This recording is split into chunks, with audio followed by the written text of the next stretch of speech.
I knew something had shifted the moment my daughter-in-law carried that plate to the table and set it in front of me without making eye contact. It was Thanksgiving, my house, my table, the same table where I had fed that family for 31 years. Everyone else had a full plate.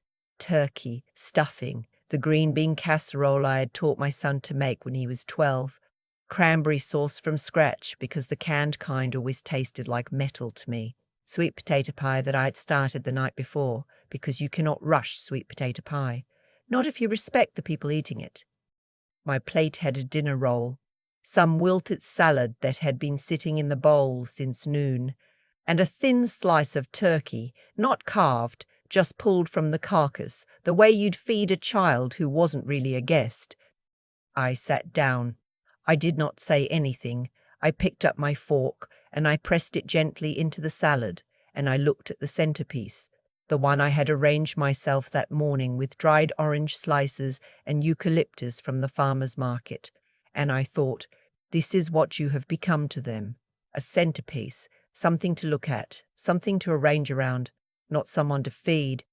My son Reginald was at the head of the table. He had not noticed, or he had noticed and decided not to notice, which is its own kind of answer. My daughter-in-law, Serena, was laughing at something her mother had said. Her mother, who was visiting from Atlanta, who had arrived 2 days earlier and immediately started rearranging my kitchen. I found my good mixing bowls in a cabinet I had never once opened. I found my spice rack turned around so the labels faced the wall.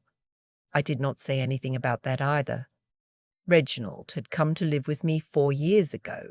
He and Serena had just gotten married, and they had this plan. They were going to save up for 2 years, build their credit, and buy a house in the suburbs. 2 years became 3. 3 became 3. 3 became 4. The credit was still being built, apparently. Slowly, like bread rising in the cold kitchen. I had helped. More than helped.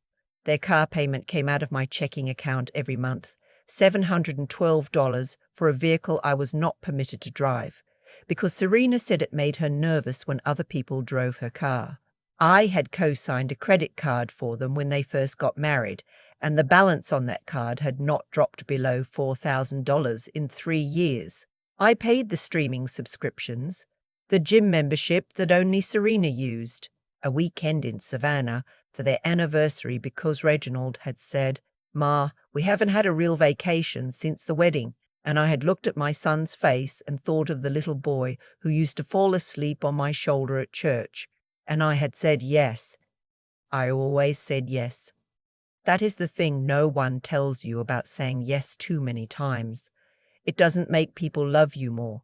It makes them confused about where you end and where their comfort begins. It blurs the line until there is no line, until you are sitting at your own Thanksgiving table in front of a dinner roll and some wilted salad, and no one has thought to wonder whether that seems strange. Serena's mother, I recall her by what she preferred, Miss Annette, made a point of complimenting the turkey. She said, "Reginald, you really know how to cook." I watched my son smile and accept it without correction. I had started that turkey at 6 in the morning. I had brined it overnight. I had made a compound butter with fresh thyme and pressed it under the skin with my bare hands, because that is the only way to get the flavor all the way through. I put my fork down. I did not make a scene. I want to be clear about that. I did not raise my voice or cry or say anything that would later be called dramatic. I simply excused myself, said I needed to check on something in the kitchen, and stood at my own sink for a moment with the water running, looking at the backyard. The Japanese maple I had planted the year my husband passed was bare now. November had stripped it clean, but I remembered the way it looked in October, all that deep red, almost painful to look at directly. I thought about Lawrence, my husband. He had been gone 11 years, and there were still moments when I turned to tell him something and had to remember all over again. He would not have let this happen, not out of anger. Lawrence was not an angry man, but he had a way of making things clear without raising his voice, a particular stillness that meant We are not going to do this. I had not held that stillness for myself, not since he left. I had filled the quiet with giving, and no one had told me I was filling the wrong thing. I dried my hands on the dish towel, the good linen one Serena had bought for the kitchen that I was not supposed to use as a dish towel apparently, but I used it anyway because it was in my kitchen, and I am 68 years old, and I will dry my hands on whatever I please, and I went back to the table. The conversation had moved on. No one had noticed I had been gone for 4 minutes. After dinner, after the dishes were stacked and the leftovers portioned out, I noticed Serena wrapped up the turkey in 3 separate containers for their fridge. Her mother pulled me aside in the hallway.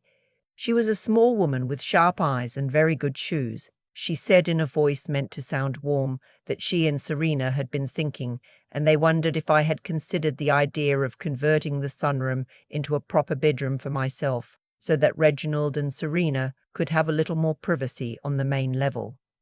I looked at her. My sunroom faced north. It had no closet. It was where I kept my sewing machine and my late husband's books and a small lamp that I turned on in the evenings when I wanted to sit and think. It was not a bedroom. It had never been a bedroom. She smiled and said, "Just something to consider," and patted my hand and walked away. I stood in that hallway for a long moment. I want to tell you about my house. I bought it in 1989 with Lawrence, when the neighborhood was just being built, and we were both working 2 jobs and eating rice and beans 3 nights a week because the mortgage was a stretch even then. We painted every room ourselves. I chose the color in the hallway, a warm ivory that I have repainted 4 times over the years, always choosing the same shade because I knew what I wanted it to feel like. Lawrence installed the crown molding. It took him 3 weekends and several arguments with the tutorial tape he'd rented from the library, but he did it, and when he was finished, he stood back and put his arm around me and said, "Elaine, we built something." Elaine, that is my name.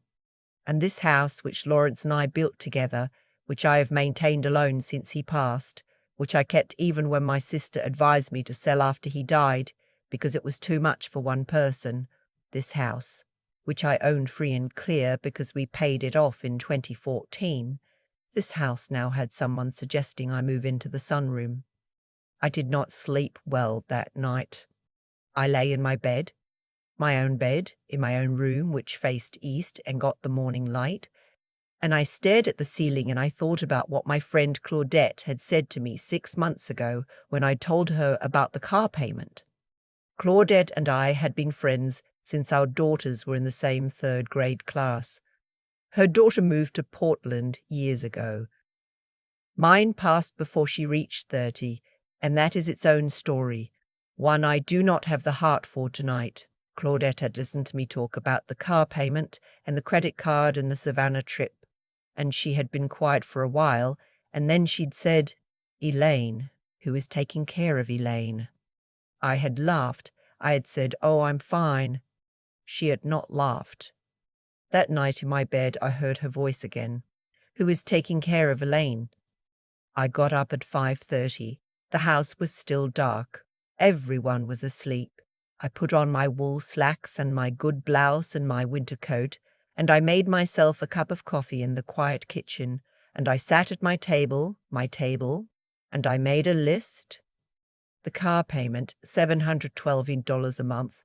34 months since I started paying it. I did the math on the notepad I keep by the phone. I wrote the number down and looked at it. The credit card, I called the number on the back of the card I had co-signed. The balance was $4,847. I wrote that down too. The streaming services, 3 of them. One I did not even use. One I had signed up for specifically because Reginald wanted to watch a particular series. I looked at my list for a long time. Then I got my good leather folder, the one I had used when I was still working, when I was a loan officer at First Federal for 22 years, when I knew exactly how money moved and what signatures meant, and I put the notepad inside it, and I put on my coat, and I drove myself to the IHOP on Westheimer that opens at 6 because I wanted pancakes and I wanted to be somewhere no one would look at me with expectation. I sat in a booth by the window. The waitress, a young woman with tired eyes and a kind voice, brought me coffee without my asking. I ordered the short stack and the turkey sausage, and I sat there in the early morning quiet, and I made my decisions. Not in anger. I want to be clear about that too. Anger is quick and hot and makes a mess. What I felt that morning was something older and steadier, something that had been building for 4 years and had been waiting for me to sit still long enough to hear it. By 8 o'clock, I was at my bank.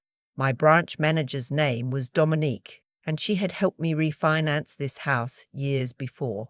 She remembered me. She said, "Mrs. Elaine, it's been a while." I sat across from her desk and I told her what I needed to do. I removed Reginald's name from the joint account I'd foolishly added him to 2 years ago when he'd said it would make transfers easier. I reviewed the automatic payments I had set up and I cancelled 3 of them: the car payment, the streaming services, a monthly transfer I'd been making to a household account that Serena managed, which I had originally agreed to for groceries, and which had grown, somehow, to $400 a month, without my quite noticing when that happened.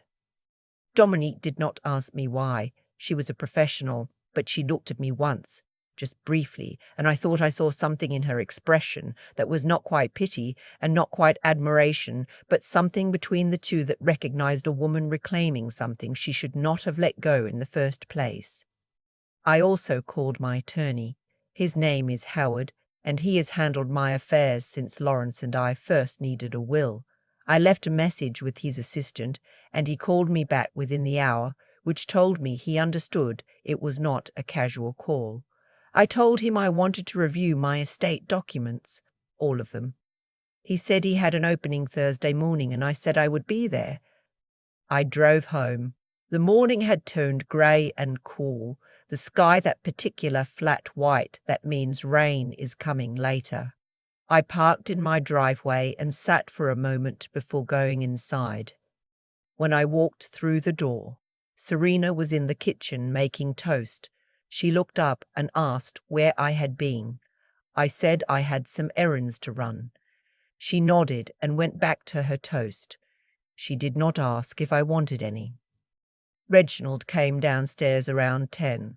He poured himself coffee and sat at the kitchen island scrolling his phone.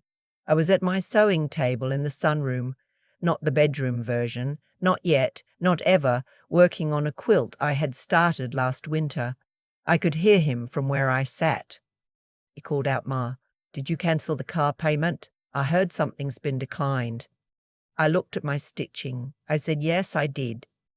There was a pause. He appeared in the doorway. He had his father's eyes and his father's way of standing in a doorway, and for a moment it cost me something to look at him. But I looked. He said, "What do you mean you cancelled it?" I said, "I mean I cancelled the automatic payment. I should have said this years ago, and I'm saying it now. That car is in your name and Serena's name. It's your responsibility." He said, "Ma, we talked about this. We're still getting on our feet." I said, "Reginald, you've been getting on your feet for 4 years. At some point, you have to stand." He opened his mouth and closed it. He looked for a moment very young, not in the way that asked for my softness, but in the way that comes from never having been made to hold the weight of something difficult. He said, "Serena's not going to be happy about this." I said, "I imagine not." He said, "We had a plan, Ma." I said, "I know you had a plan. I was paying for it. Now you'll need a new one." He left the doorway. I heard him on the phone in the bedroom, his voice low and tight. I went back to my quilting. My hands were steady. I had not expected them to be steady, but they were. That afternoon, Serena came to find me. She stood at the edge of the sunroom with her arms crossed, and she said, in a voice that was trying to be controlled, that she thought we needed to have a conversation about boundaries and about what kind of family we were trying to be. I set down my sewing. I looked at her. I said, I would like to have that conversation. I think boundaries are exactly the right word. Let's start with this house. She looked surprised. People often are when you agree with them. I said, I own this house. I bought it in 1989 with my husband, and I have maintained it alone for 11 years, and it is mine. Your mother suggested I move into the sunroom. I want to be clear that will not be happening. My bedroom is my bedroom. She started to say something about just exploring options. I said, I am 68 years old. I spent 30 years as a loan officer. I understand what exploring options looks like, and I understand what a power shift looks like, and I am telling you clearly that the second one is not going to happen in my house. She was quiet. I said, I love my son. I have helped this family because I love him and because Lawrence would have wanted me to help him get started. But getting started is different from settling in permanently. It has been 4 years. I am letting you know that things are going to change, and I would rather tell you directly than let it be a surprise. She left the sunroom without saying anything. That evening, Reginald came to find me. Not to argue this time. He sat in the chair across from my sewing table, the old wingback that had been his father's reading chair, and he sat in it the way he used to sit in it when he was a teenager and had something he didn't know how to say. He said, Ma, I think I've been letting things get out of hand. I kept my hands on my quilting. I said, yes. He said, I don't know when I stopped noticing. I said, I think you noticed. I think you just knew I would let it go. He was quiet for a while. The room was dim. I had turned on the small lamp, the one that had been Lawrence's, and the light was warm and low. He said, What do you need from me? I said, I need you to be a man. I need you to look at your finances and make a real plan and stop letting your mother carry what you and your wife should be carrying together. I need you to tell Serena that this is my house, and I am not a guest in it. And I need you to understand that I am saying all of this because I love you, not because I have stopped loving you. He nodded. His eyes were wet. He gets that from me. He has always cried easily, and I have always thought that was something to be proud of in a man. He said, I'm sorry, Ma. I said, I know you are. Now do better. He laughed a little, the way you laugh when something is painful and true at the same time. He got up from the wingback and he hugged me, and he smelled like he did when he was small, like something I had made and was still proud of. Underneath everything. 3 weeks later, they had found an apartment. It was smaller than what they were used to, a 2-bedroom in a complex about 12 minutes from me. Serena was not warm about it. She is a woman who has her own wounds, and I have come to understand that her behavior toward me was less about cruelty than about fear. Fear that the life she wanted was always one setback away from collapsing. I don't excuse what she did, but I try to understand it, because understanding is how I keep my own chest from getting hard. Miss Annette called me from Atlanta the week after they moved out. She said she hoped there were no hard feelings. I said there were not. I said I wished Serena and Reginald every good thing, and I meant it. She paused, and then she said, Elaine, you are a strong woman. I said, thank you. I didn't say I am a woman who forgot to be strong for a while and then remembered. On the first Saturday after the house was mine again, I made myself a proper breakfast. Eggs over easy, toast with real butter, orange juice from the fruit I kept in the bowl on the counter. I ate at my table, alone, and I looked out at the backyard. The Japanese maple was still bare, but the light was coming in at an angle that made everything look like it was just beginning. I thought about Lawrence. I thought about what he'd said. When we stood in this kitchen the day we got the keys, Elaine, we built something. I put my hand flat on the table. This table, my table, and I felt the grain of the wood under my palm, and I thought, yes, we did, and it is still standing. And so am I. There is a particular kind of quiet that settles over a house when it belongs to you again. Not silence, The refrigerator still hums, the heat still clicks on in the night, but something underneath the noise that feels like ground under your feet after years of standing on something unsteady. I think about that Thanksgiving dinner a lot. The dinner roll, the wilted salad, the way no one looked up from their plates. What I understand now, sitting in my own kitchen in the morning light with my coffee and no one asking me for anything, is that what happened at that table was not the cause of anything. It was the result. It was the end of a long chain that I had been building, link by link, every time I said yes when I should have said, let me think about that. Every time I transferred money before I transferred a boundary, every time I chose peace in the room over truth in the relationship. That is the thing about how we treat people and how they come to treat us back. It is rarely sudden. Reginald did not wake up one morning and decide his mother's feelings did not matter. He learned it slowly, the way children learn everything, from what was allowed. And I was the one who allowed it, not because I was foolish, because I loved him, and because loving him felt like the most important thing I could do after we lost his father. But love without clarity is not a gift. It is a confusion. It teaches the wrong lesson about what love is supposed to cost. What I had to find again, what I think we all have to find eventually, was the understanding that caring for someone and losing yourself to them are not the same thing. There is a version of giving that builds people up. It shows them what effort looks like, what responsibility feels like, what it means to stand behind your own life. And there is a version of giving that does the opposite, that removes the fiction they needed to grow, that answers every hard question before they learn to sit with it. I had been doing the second kind for 4 years and calling it love. It took me sitting in an IHOP at 6 in the morning, alone with a notepad and a short stack of pancakes to be honest with myself about that. And honesty, the real kind, the kind to apply to yourself before you apply it to anyone else, is not comfortable. It asked me to look at my own role in what had happened, not to excuse what Serena said or what Reginald allowed, but to see clearly without softening it. That clarity, when I finally held it, felt like something I recognized. It was the same steadiness I had used for 22 years, sitting across from people at the bank, reading their numbers and telling them the truth about what was possible. I had been good at that. Somewhere along the way I had stopped applying it to my own life. I called Claudette after everything settled. I told her what I had done, the bank, the attorney, the conversation with Reginald in the wingback chair. She listened all the way through.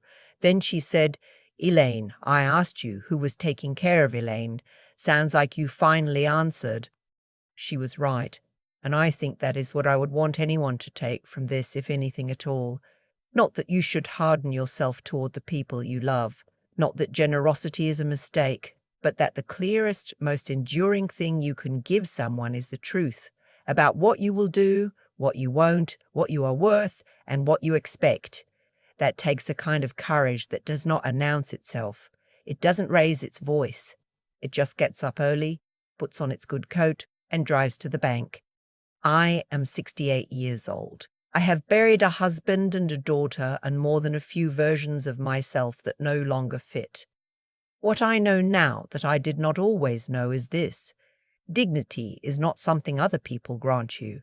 It is something you practice, quietly, in the decisions no one else sees, and when you practice it long enough, it becomes the ground beneath your feet. Mine is solid again. I intend to keep it that way.